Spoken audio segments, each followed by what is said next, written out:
Hey what's guys, welcome back to another video. Today I'm gonna show you how to fix your iPhone touch screen is not responding or not working in your iPhone.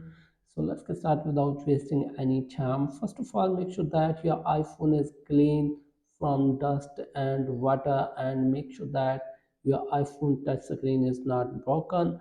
So first of all, restart your iPhone or iPad and make sure that your screen is clean and free of any debris or water. So if you are using any cable, disconnect any lightning or USB accessories. If your screen works after removing any accessories, try using a different outlet cable or charger in your iPhone.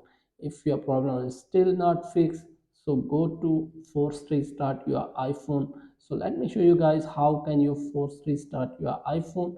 First of all, press the volume up button and press the volume down button and long press on the power button. So let me show you guys how can you force restart your iPhone.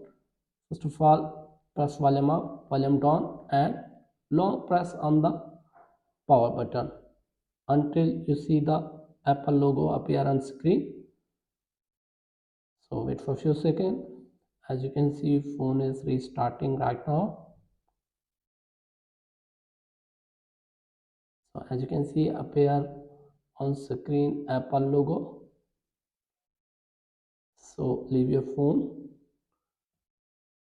wait for a few seconds.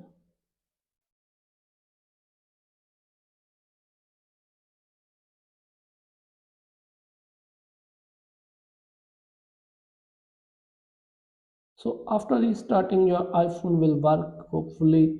So if you have any problem, let me know in the comment. Thanks for watching.